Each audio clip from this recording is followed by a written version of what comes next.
Good morning. President Park Geun-hye arrives in Italy for the Asia-Europe meeting and a summit with Italy's president. Seokchon Lake has a new giant guest, a 16-meter tall rubber ducky with a great big message. The 2014 Seoul Traditional Temple Week held last weekend offered opportunities to experience Buddhist culture. Get the ins with Keith Kim. And hot items designed for your pets, eco-friendly and recycled, and perfect for your furry companions on Korea Today, Wednesday, October 15th, 2014. From Arirang News, this is Korea Today. And a good Wednesday morning. Thank you for joining us on Korea Today. I'm Kim Young alongside Oh Jin-ju and Kim Min-jo. Happy second year anniversary. Oh, thank you. Glad to 2 remember. years on the program. Although I had to remind you today, this morning. Well, thanks for the reminder. Now I get the credit on TV. Right. Well, good morning, everyone. Guess who's in town? It's a very famous figure. It's bigger than any celebrity put together, quite literally. Yep. It's the world-renowned rubber duck that's in town. It suffered a bit of misfortune yesterday, though, right? Right. It got deflated yesterday, and people online were saying that the duck was having a hard time fighting jet lag, and he was just too thirsty. He had to dip his head into the water to get a sip. And we're seeing pictures from Hong Kong where, again, he had some hard time. Yeah, that one's from almost drowned I believe, there. Japan, right? This one's Right. in Japan. Okay. So where I mean, he bumped his it's head so onto the big bridge. that, you know, there's a lot of air in there under a lot of pressure. Sometimes it does leak every now and then, but they did have it put back together and inflated in time for today, right? That's right, and we have a reporter standing by with the duck. We'll get to them in a minute, but first, let's jump right to our top story. President Park Geun-hye has arrived in Italy, where she will attend the Asia-Europe meeting and also hold a bilateral summit with the Italian president. The Korean leader is expected to take part in the two-day ASEM meeting in Milan, which begins on Thursday, bringing together leaders from 51 countries in Asia and Europe, including German Chancellor Angela Merkel and Japanese Prime Minister Shinzo Abe. She will likely elaborate on her Eurasia initiative that aims to link South Korea to Europe through roads and railways. The president then will fly over to Rome on Friday to sit down with Italian President Giorgio Napolitano in hopes of strengthening their economic partnership. She'll also pay a courtesy call on Pope Francis, whom she's met 2 months ago in Seoul. This marks the first visit to Italy by a Korean president in 5 years. Following the reappearance of North Korea's leader Kim Jong-un after 40 days of seclusion, the South Korean government weighed in on his return back in the public eye with a cane. Officials at Seoul's Unification Ministry point out that it is rare to see a North Korean leader walking with a cane, adding that Kim may have rushed back into the public eye to dispel speculation regarding his grip on power. The North state-run Korean Central News Agency reported Tuesday that Kim gave field guidance at Pyongyang's newly built Wisong Scientist Residential District and Natural Energy Institute without specifying exact details. Analysts say this location may have been chosen to represent the North's nuclear and economic transition. Questions still remain on why Kim made the sudden appearance after missing 2 high-profile public events, North Korea's Foundation Day last month and the 69th anniversary of the founding of the Workers' Party last week. The Bank of Korea will hold its monetary policy meeting later today and decide on whether to cut interest rates further for the second time in 3 months. The BOK made the first rate cut in 15 months back in August, slicing its policy rate by a quarter percentage point to 2.25%. Economists are divided on whether the Korean Central Bank will deliver another rate cut to support the government's efforts to stimulate economic growth. Recent polls by the Korea Financial Investment Association shows a majority of bond experts predicted that the central bank will lower its 7-day base rate, citing economic instabilities both at home and abroad. This while other watchers say the BOK will be hard-pressed to lower the rates amid forecasts that the U.S. Federal Reserve will tighten its interest rates next year.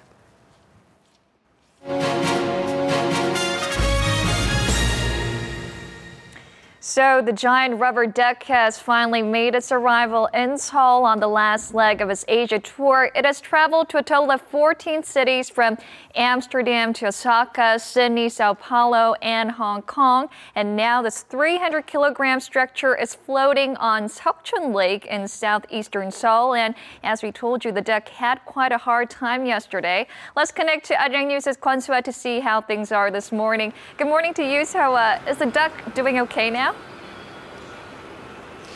Good morning, Jinju. It kind of feels like we're a duck family with all those yellowy colors. And of course, with the yellow rubber duck here behind me. And yes, it is doing well, as you can see. It has been pumped up again after losing a little bit of air yesterday. And while some people were disappointed, others actually made jokes about this scenario. I think you mentioned it earlier in the introduction that some say that it may have had a jet lag, or it might have turned into a lame duck.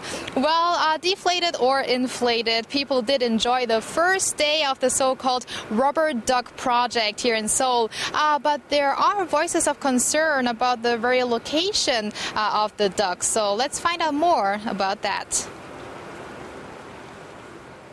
A giant yellow guest from the Netherlands has been getting a lot of attention since arriving at Seoul's Seokchon Lake from early Tuesday. This duck looks exactly like the rubber duck kids often play with in the bathtub, just a lot bigger. The purpose of the 16.5-meter tall art piece? Healing and relieving tension around the world, according to the creator of the rubber duck project, Florentine Hoffman. And it seems to work. The yellow duck seems to make everyone, the whole country, the people, feel at ease. The duck has been sent to waters around the world since 2007. But what makes people around the world react to the duck in the same way? The duck is generally a symbol everyone sympathizes with. If we look at Donald Duck or the ugly duckling, we feel intimacy toward them. They've got an off-the-wall and cute image, which is why it makes people smile and why the duck represents a great symbol as a public art project. I saw a lot about the rubber duck project on social networking sites and was very excited when I heard it would come to Korea. Now that I'm seeing it with my own eyes, it's very cute. But there is controversy mixed in with the cuteness. Not the short deflation period in the afternoon on the first day. But many people have wondered aloud why it is being floated in the relatively small-sized Seokchon Lake and not Seoul's famous Hangang River. Fingers have been directed at Lotte, one of the organizers of the project, which just so happens to have opened a new mega mall not too far from the lake. There have been many cases where this project has been misused for commercial means, and that's why we discuss every detail with the artist beforehand. All the profits we make go to charity. That is maybe why visitors did not hesitate to stand in lines to buy rubber ducks that cost around $22. Despite some frowns surrounding the rubber duck project's organizers, the duck itself seems to be doing its job of spreading a happy virus and is expected to continue to do that during its 1-month stay. It definitely is making a lot of Seoulites excited. So we saw that the rubber duck project has been touring around the world, and some of the pictures are just breathtaking. So it might have been a little disappointing for some to see the duck located by a huge construction site here in Seoul. It's not the most beautiful sight, I imagine. That's right. Especially the Lotte World Tower skyscraper under construction has been under fire due to safety and traffic issues. And also sinkholes have become an issue here in the Songpa-gu district. So that's why people are actually saying that the big rubber duck might bring some peacefulness to the area. Well, I do hope so. So you go to the lake, take pictures with the duck. Now, is that it? Any other things you can do there? Well, once you actually come to the site and see the big rubber duck up close, you will realize the purpose of the artist, because I myself, if I just look at the innocent face of the duck, I kind of feel that it's satisfactory enough. It kind of feels like you're breaking out of your daily routine. But for those who do need a little bit of more action, the local organizers here say that more other cultural events on the sidelines will be taking place beginning next week. So you might want to check that out. Back to you, Jinju. I definitely should check it out. It sounds great, especially with the beautiful autumn weather these days. Thank you so much, Toa. That was Arirang News' Kwon Soa reporting live from Seokchon Lake on the rubber duck project.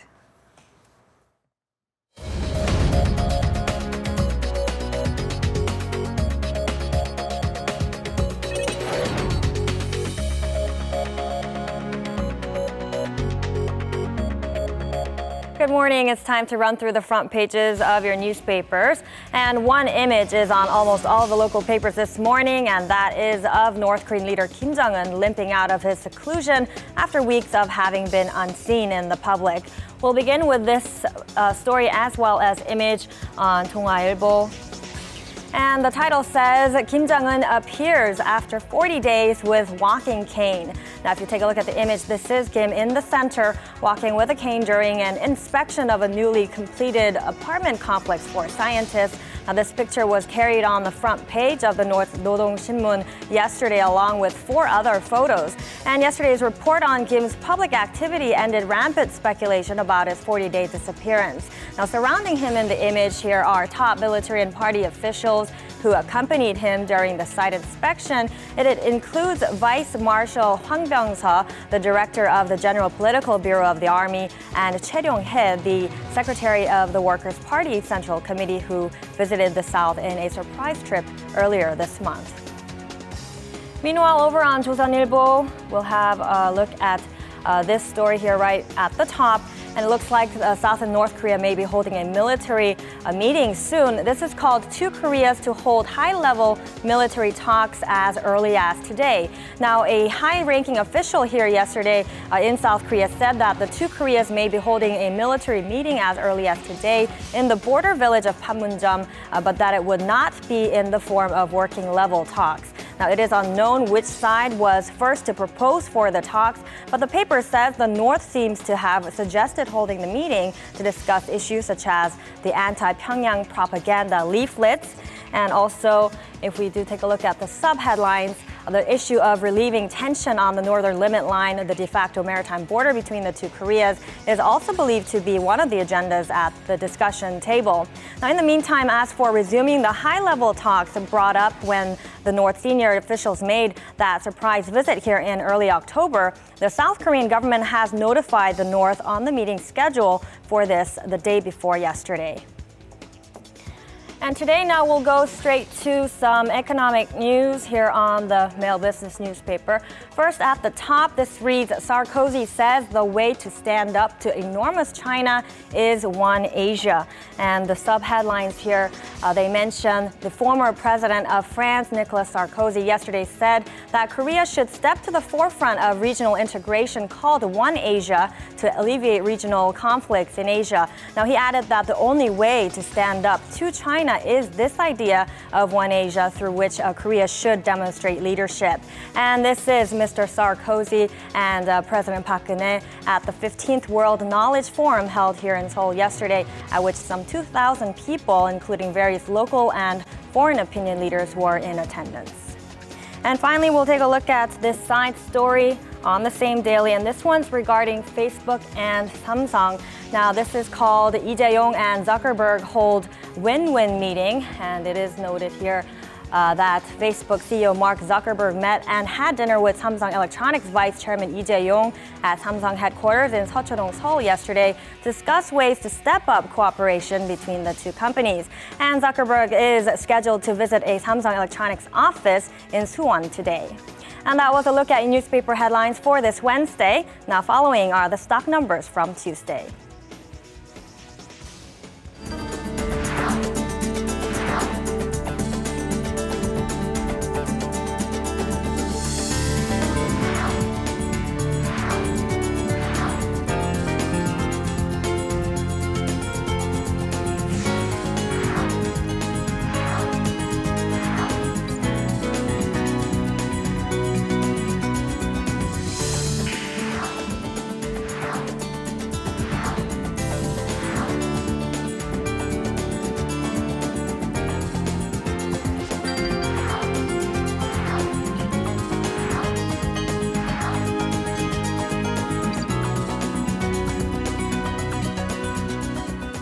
The morning's off to a very chilly start here in Seoul. The rubber ducky must be shivering a little bit. So how about we celebrate your 2-year too. anniversary by a trip to the Seokchon Lake, and then we'll take a look at the rubber ducky and maybe throw you in the lake, right? Right? I said throw you in the lake. Oh, throw me in the lake? No. To swim with the duck? Yeah, sure, it'd be a little bit that. too cold for that, right? And how cold is it going to be today? We'll check on the weather with Chun Sung-Cho, who actually joins us from the Seokchon Lake. Good morning. Good morning. Good morning, guys. I'm reporting live from the Seokchon Park. Today, we started off with an even colder morning than yesterday. Currently, the temperatures outside are 11 degrees Celsius. And despite all of this jacket and scarf that I'm wearing right now, it still feels quite cold. While cold wave advisories are still in effect in parts of Gyeonggi-do, Gangwon-do, and Chungcheongbuk-do provinces, trees in mountainous Gangwon-do province areas were blanketed with frost yesterday. And even the first ice of the season was spotted with negative temperatures. A high-pressure system in the southeast is giving us mostly clear skies, and a cold air mass is coming from the north, enabling radiational cooling at night. The sun, though, will still be quite warm enough for you during the day, so you can enjoy the beautiful autumn weather. But with temperatures fluctuating a lot between the day and night, your immune system can become weak, so try not to catch a cold. With that, let's take a close look at today's temperature readings. While morning lows fall into single-digit numbers in some cities, midday highs all hover around 20. Tomorrow, temperatures will rise a little as a nationwide rain is in store for us. This is all from me with the weather forecast. Back to you, Minjang.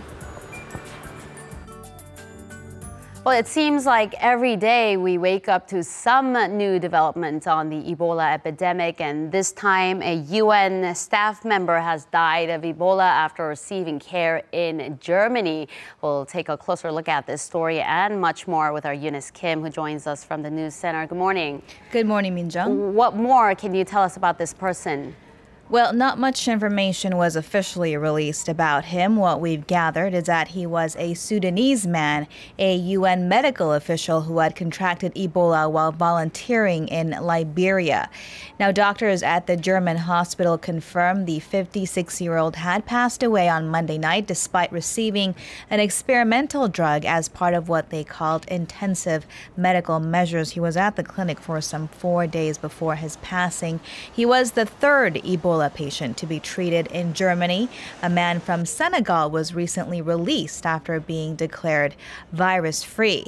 This as the World Health Organization says the number of confirmed Ebola cases in West Africa is poised to eclipse 9,000 cases this week.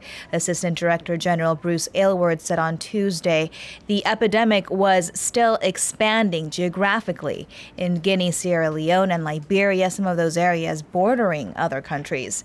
He added WHO projections showed that there could be between 5,000 and 10,000 new cases per week by the start of December. He said the group's goal was to logistically organize an Ebola response that could properly manage at least 70% of those cases by then. Hundreds of demonstrators in Hong Kong were huddled in a makeshift barricade near the offices of the Hong Kong government and legislature last night, following a violent night of confrontation with police who tried to disperse them. Local news sources say riot police used pepper spray and batons after the protesters occupied a tunnel on Lung Wo Road, which is an important east-west artery that had been left open to traffic for most of the sit-ins. Traffic was brought to a halt there, though cars and buses returned to the streets and drove freely through Queensway Road after police used chainsaws and sledgehammers to clear the thoroughfare of bamboo and concrete barricades earlier on Tuesday. Protesters have been demanding full democracy for the former British colony, blocking traffic in the Asian financial hub for more than 2 weeks. A bit of escalating tensions there. We'll keep an eye on that story there. UN Secretary General Ban Ki-moon was in the Gaza Strip on Tuesday to tour around the destruction left from the 50-day war that broke out this summer between Israel and Palestine's Hamas militants. What did he have to say about that? Right, he toured the devastated region under tight security, and he said it was with a heavy heart that he stood before what he saw as beyond description. He said the damage was far worse than what he had witnessed following the previous conflict back in 2008 through 2009.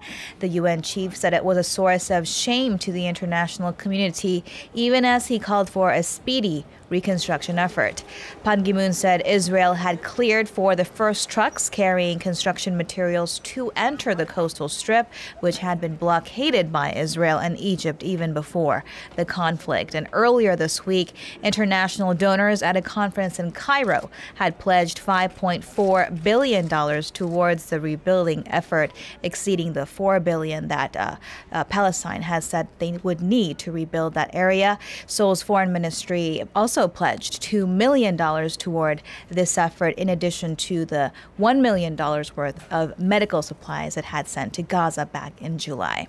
And with that, we'll wrap your look at the global headlines we're following this morning. And coming up, an experience surrounding the Buddhist culture right here in Korea's capital. The traditional art, music, and literature of a Buddhist ceremony designated a national heritage, and a floating sanctum at the Hangang River. We have the details later on in the show, so stay with us.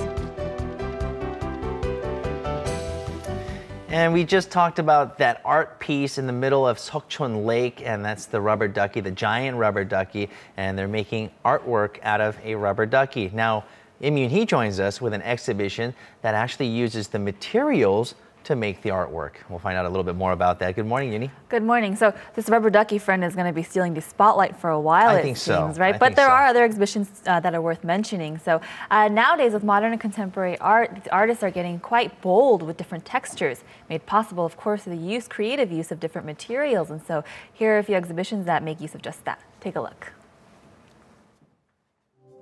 It may look like a broken piece of rubble, just scraps left behind. But each piece defines what this artist views as ever-adapting contemporary art. So it's something really important in my work that things are not fixed, that they can evaluate and change in a way, a surprising way. The renovated Atelier Hermès is now home to 16 different works of art. Works that use crystal, silk, leather, and silver plating in an avant-garde marriage of technique and material. But sometimes, art is considered a window into one's soul, and that's certainly how artist Yoon Myung-ro feels. Often named one of the greatest masters of contemporary abstract paintings in Korea, Yoon captured over 50 years of history on his canvases. You can find traces of the artist within each work, which is why this exhibition is called Traces of the Spirit. An important figure in contemporary Korean art, Lee takes the viewer to another world through her dramatic use of various materials. Her installation work evokes a sense of the eerie and even the frightening as it billows smoke through the air. Just one way this artist speaks about society today and the hauntings of tomorrow.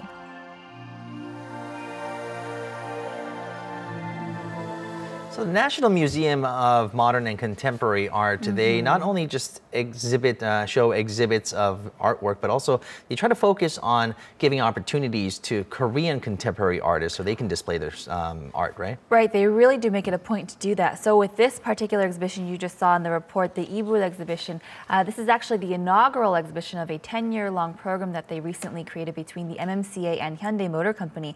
And that really is to protect Korea's modern and contemporary artists and really raise the next generation of artists as well. And so the museum really tries to shelter and make this Korean art and culture, really raise it to the next level. Okay, let's take it back to Hermès now. We're used to hearing about Hermès's extensive line of very expensive bags that all wives generally want, right?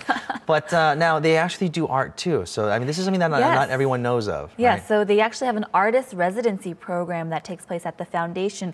And then what they do is every season they select 4 for different artists to be mentored by other artists who have years of experience in the field. And with anything, really, you learn the fastest and most effective when you're in the field shadowing. And so this, they really also, like the MMCA, want to raise the next generation of artists. And that's exactly what they're doing through programs like this. And so you can check out this new type of artwork at the museum. Yeah, shadowing, I mean, you mentioned it. I mean, studying it through a book or going and seeing exhibitions, it can only do so much, right? But to actually follow and shadow another artist, or an artist who's been there for a while and is already well known, I mean, that's the best way to learn, right? Exactly. All right, well, thank you very much, Uni, for joining us. You're very welcome. And still ahead on Korea Today, on our Hot Items segment, we're going to be looking at some items for your furry friends. We're talking about items for pets, cats and dogs. They do usually run around on their own, but as you can see, when your dog gets a little bit lazy, you might have to haul them around in a little cart like that, right? So the number of people with animal companions are growing, and the market for pet products is growing right along with it. Hot Items brings several of these hot products in the studio. That's coming up. We'll also be joined by some furry little critters.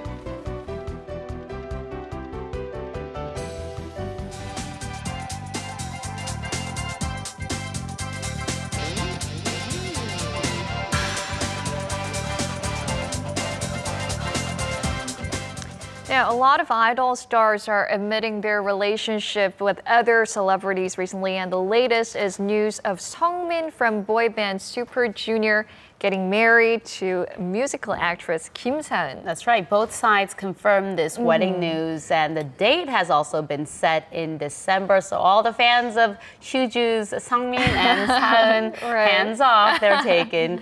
Our Seomin Sorang joins us to tell us more about this bit of news and much more. Good morning. Good morning. Hi. Now, so for several weeks now, there had been rumors about a possible wedding in the works, which they had denied as recently as 2 weeks ago. But things changed yesterday when Sungmin, he posted on the official Super Junior website confirming that he is indeed getting married this December. A couple of hours later though, so that's his post, and he's saying that he's getting married on December 13th. About an hour later, SM Entertainment, they also tweeted that, Sungmin, congratulations, all the best for the future, we love you.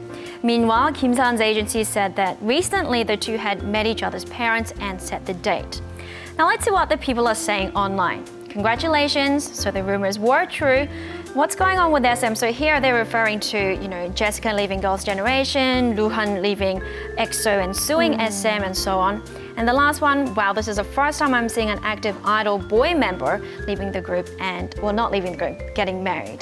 Because not there. We've seen Seonhae from Wonder Girls getting married and then leaving the group, and now it's Sungmin, the first male idol yeah, star. so these are the four fronters. But we don't know much about who Kim Sa-eun is. Many of us are unfamiliar with her. Can you tell us more about beautiful, her? Yeah, she's beautiful. She's not, you're right, she's not as widely known as Sungmin, but she's an established musical actress in her own right, and the two, they actually met together on the set of a musical, Three Musketeers, where they were the two leading characters. Wow. Congratulations to them. Now, today is White Cane Safety Day, where many countries around the world, they celebrate the achievements of visually impaired people. Now, this day dates back to the late 60s, and the name white cane, of course, refers to the white-colored cane that's reserved for those who are blind.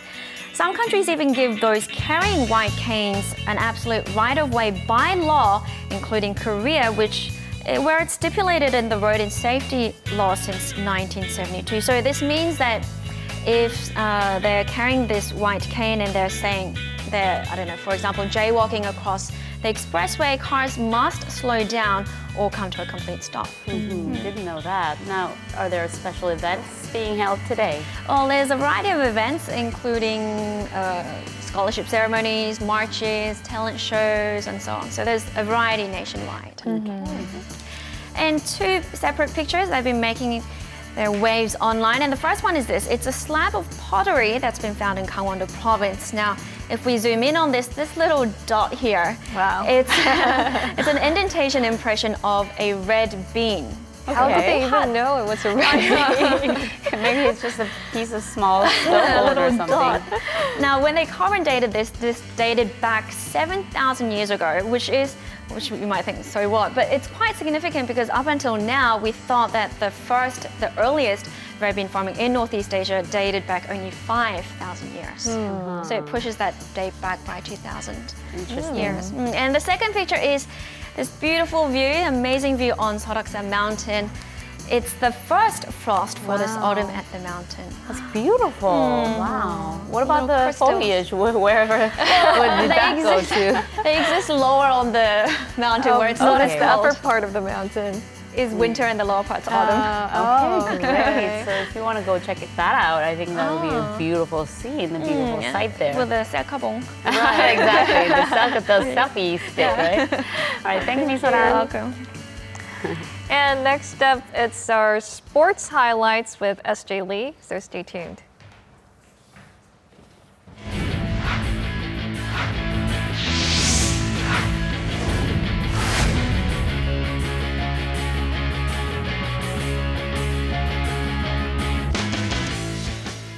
And a good Wednesday morning to you all as we kick things off with the big match that took place last night as the 63rd ranked Korean national football team went up against the 15th ranked Costa Rica, hoping for their second win under manager Uli Stilicke.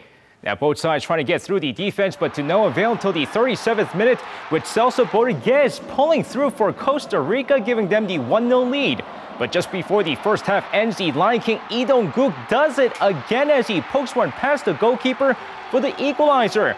But shortly after the second half kicks off, the defense proves to be a problem for Korea once again as Celso Borges scores his second goal of the night, giving the South Americans the 2-1 lead before Oscar Duarte makes it 3-1 with a brilliant header as Uli Stilicke gets his first loss as the head coach.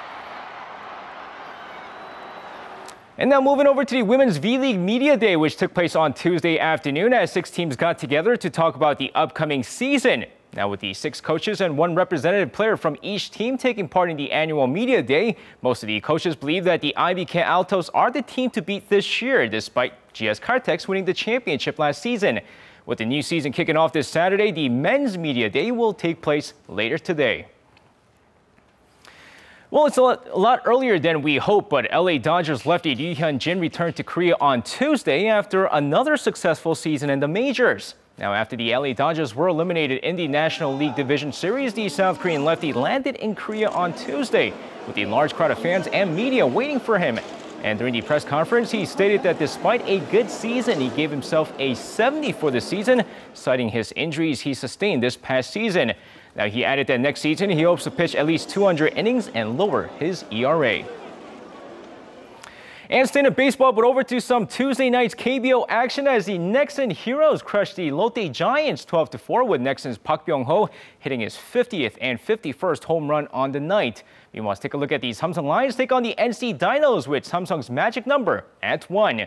Of course, going to the game here, we go over to the second inning. Kim Tae-won, that one is gone. A solo shot over the left field wall, and it's 1-0 Samsung. Bottom of the inning, Eric Thames, that's number 37 on the season as the NC Dinos tie the game at 1-1. Now blanks across the board the rest of the way until the bottom of the 8th. Lee Jong-wook a triple to right, and that scores Lee Sang-ho as NC takes the lead 2-1.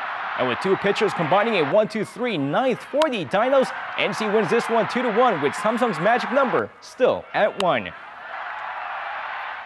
And finishing things off in the KBL, where the Ulsan Mobis Phoebus win their second straight, this time against Cheonju KCC Aegis 75-70. Meanwhile, let's take a look at the Seoul SK Knights take on the Goyang Orions. Now, a rather close game from the start as the Orions take a slim 20-15 lead after the first quarter before going into the second half with a comfortable 41-32 lead. And despite SK trying to close in on the game, the biggest difference maker is the 50% three-point shooting by Goyang as he scored 11 threes in the game to cruise through 83-67. And that's going to wrap it up for me. This has been SJ. Have a great rest of the day and see you guys again for your sports needs.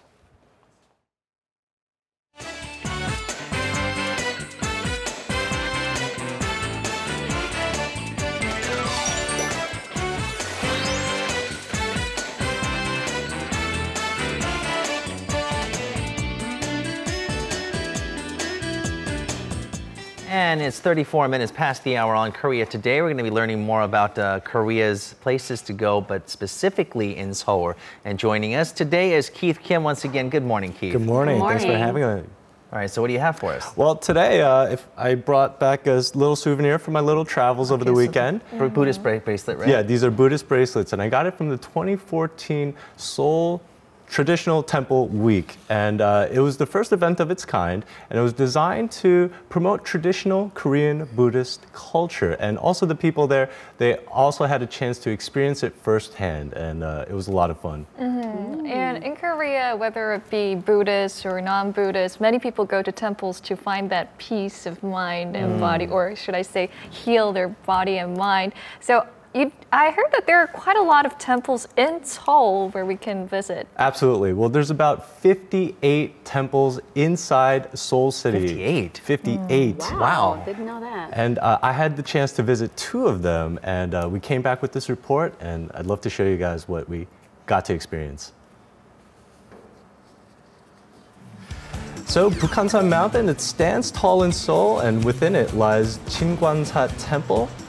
And it's touted as the highest and grandest mountain within Seoul, and countless people visit the mountain every year to enjoy the beautiful scenery. It's beautiful over there. Oh, look at the squirrel. So right now we're at Bukhansan Mountain on our way to Chingwansa Temple. And as you can see, the nature around us is beautiful and the air is fresh. It's a really, really nice walk. And today there's a special ceremony that's 600 years old, and it's being held here. And it was my first time taking part in a traditional Korean religious ceremony, so I was a little bit nervous and excited. Is this a shamanistic type of ritual? A bit. It's Buddhist. And the event here, it's called Seokchon, and it was a ceremony that prays for the peace and well-being of the nation and its people. And Chingwansa Temple, it's been in charge of the Seokchon since the Joseon era. Seokchon, yes, and the tradition continues today.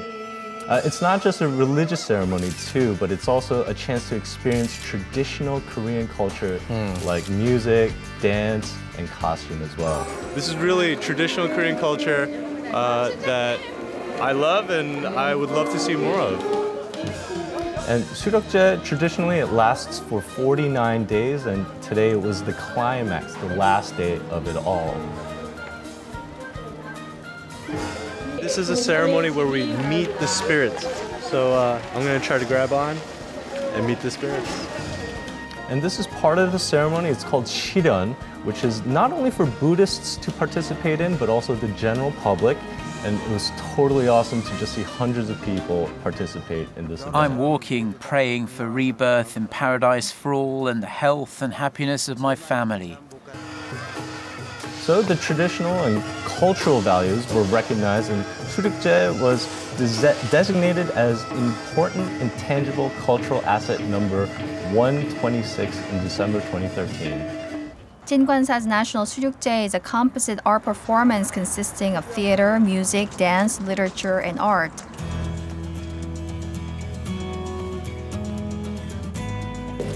And there were a lot of activity booths for people to come and experience the culture. And the traditional tea booth, this was the most popular one there. There I had a chance to try matcha tea. I don't know, have you guys ever had it before? It's so green. Like a layer of algae on top. It was great. How was it good? Really thick, very creamy. Perfect, it was great. Well, from the rare tea ceremonies and the traditional Korean culture, the dances, it was a chance for everyone to experience not only religion, but traditional Korean culture as well. Everything about the place, I like history, so it was really nice. It's for me something very, very nice, and I'm happy to be here. Seokchon is going to continue next year as well. Right. Now we're at the Hangang River, and we have riverside parks, one of which is Tuksom Hangang Park. Most temples in Korea are in mountains, but this place is super unique. There's a 2-story floating temple right on the Han River. Wow. Yeah, here it's a 2-story high temple built on top of a barge floating on top of the river. It's the country's first floating sanctum. So interesting. You know, all this time in Seoul, I had no idea. No. Well, you didn't know, but 50,000 Buddhists, they visit here, the temple, regularly every year. Wow. There you go. Here are the telltale signs of the temple. All these designs over here, beautiful designs. So on the inside, it's not so different from any Buddhist temple. About 300 people can pray inside at once, and here people come and find their peace of mind. So even though it's a temple, it's still on a ship. So most ships, they have these low ceilings. The sunlight is reflecting off the water, and it's really, you can kind of feel it moving around a little bit too. It's very serene in there. Yeah, well, there's nothing more unique than the Buddhist beliefs, which is to respect all living things. And they have a special tradition here where they return fish to nature and to wish for their well-being as well. The releasing of captive animals is a process of protecting life and forbidding killing, following the words of Buddha. And in order to protect the natural ecosystem, only certain types of fish, they can be released here. Of course, I gave it a try too. It's your time to be free. Hopefully, you'll be happy in your next life. All right, buddy, here you go. Now you're going home. Oh! You really wanted to go. Have a nice life. He's gonna go join the rubber ducky now. Well, that guy, he's probably enjoying life right now, enjoying swimming around the river. And the Hangang River Buddhist Sanctum, it's open 24 hours a day, so you can drop by anytime if you're looking for that peace of mind. A minor correction though, I don't think he can join the rubber ducky because he's in another lake. Right. Okay, correction there. Okay, well, interesting, but especially the floating temple.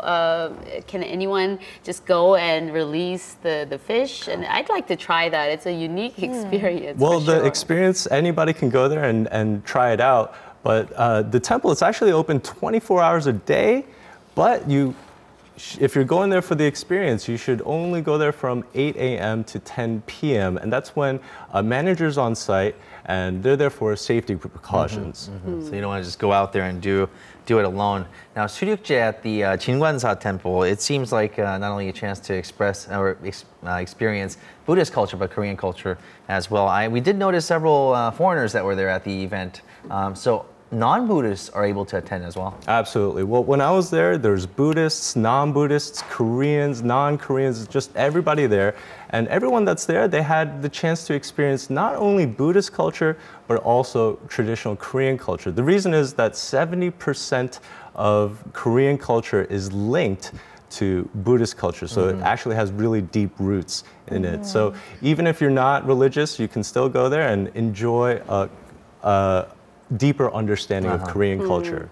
So are there any other programs or events that these non-Buddhist or foreign visitors can go to and experience and learn more about Buddhists? Well, I would highly, highly recommend the Temple Stay program.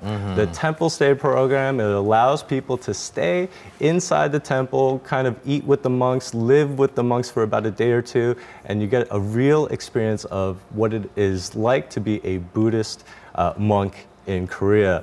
The temple that we went to, Jingwansa Temple, they also have a temple stay program as well. And if you'd like to sign up, you can do that. Groups, individuals, everybody's welcome. I personally did it myself, and I thought it was one of the best experiences I've had in Korea. I really recommend it. Okay, that's at the website jingwansa.org, right? Yes. All right, Keith, sounds like you had a great time, and you brought us a great report here. I'll be praying. Thank you very much, Keith. Thank you.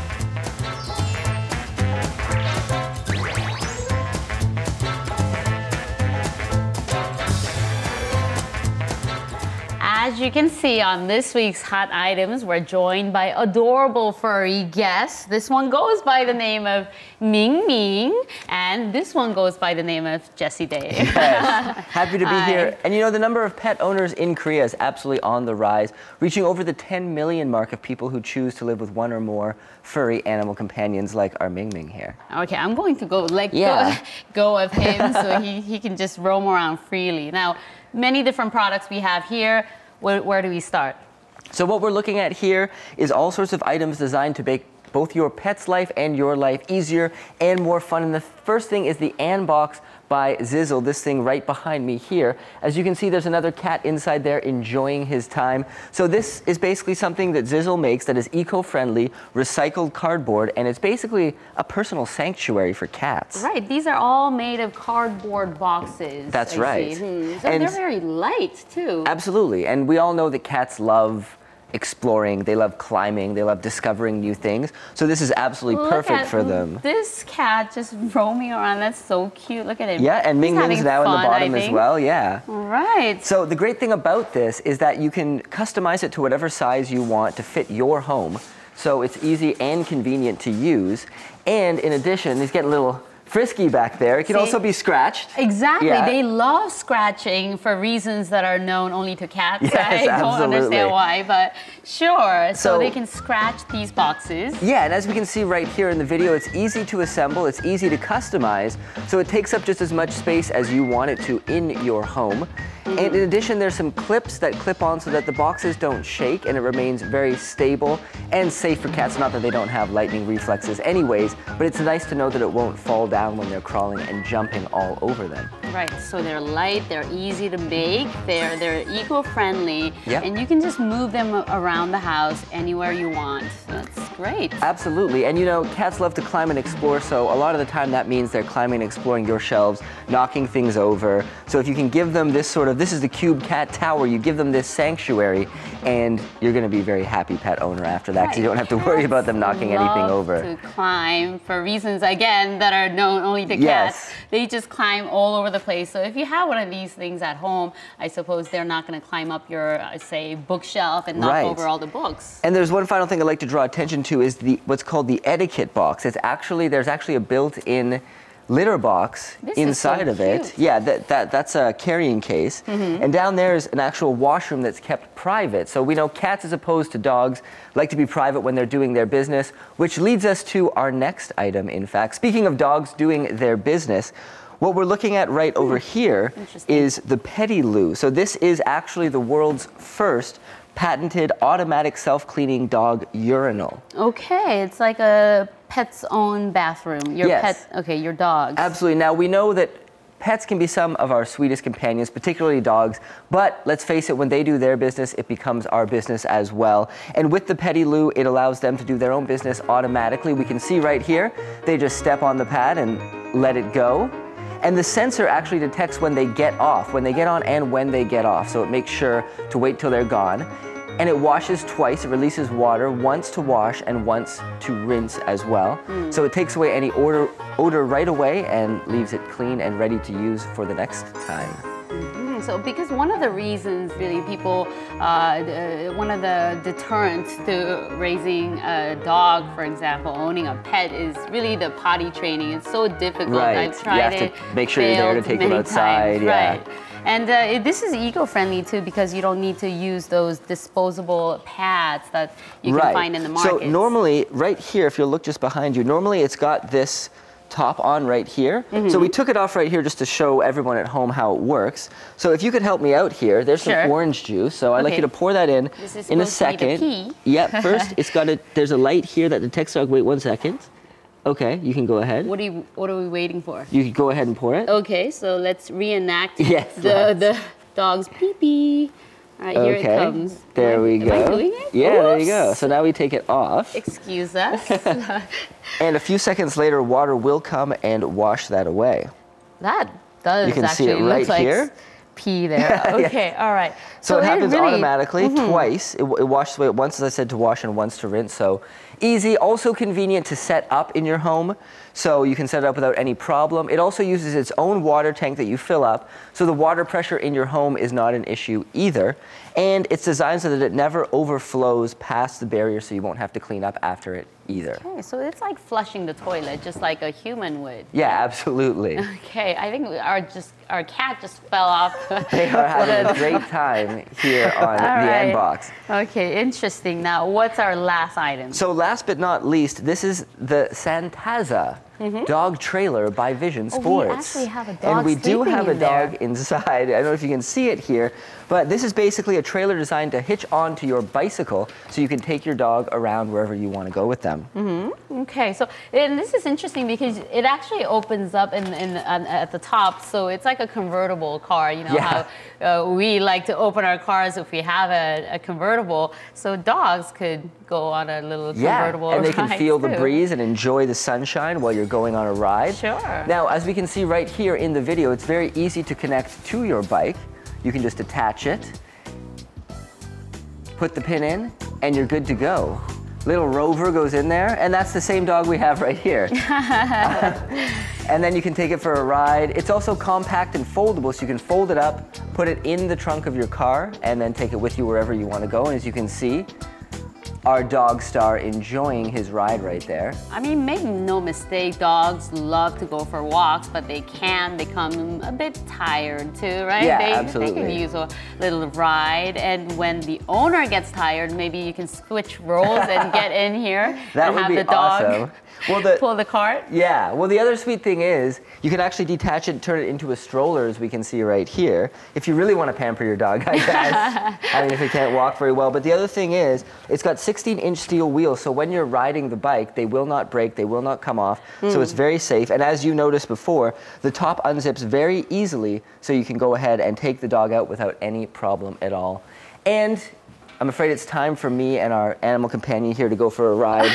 Hey, come on, he's sleeping in there. He's okay. Don't be mean. We're going to go to All right. Namsan together. All right, how about I go with this cat? I'm a little scared. So This I'm going to one's go so ahead and put the tiny. dog into the Santaza You wanna dog join the trailer little right puppy here. there? I don't know if we can put the cat and the dog in the same Probably not a good compartment. idea. All right, Yeah, you ready to Minjo, I go really there, buddy? think you should take this cat though, because with your outfit right now, and you put this cat over your shoulder, then you have the Nancy Lang thing going. Right. Yeah, I think You're that cat was starstruck by Young and Jinju, so it ran away from our Anbox. Oh, I like This this cat is one, rather too. frisky, I think. Did you like the little boxes? All right, guys. Well, I will see you on the next hot items. It's time to go. All right. All right, off you go. Off we go. Enjoy the ride. Let's go. Bye-bye, Jessie. Thank you so much. All right. That was a look at our hot items for pets. What do you guys think? Well, they're great, I think. Adorable, the but I think the pets. cats are just there. They're Right. just We they're should just ask so the fun. cats. So Look at this guy. This guy is just so furry and I almost lost him there. Well, that does it for us for this edition of Korea Today. Okay, we're doing our closing with our Ming There you Ming. go. Thank you for joining us. We'll be back at 7 a.m. tomorrow. Bye-bye. Goodbye. Whoop, there he goes. Ooh.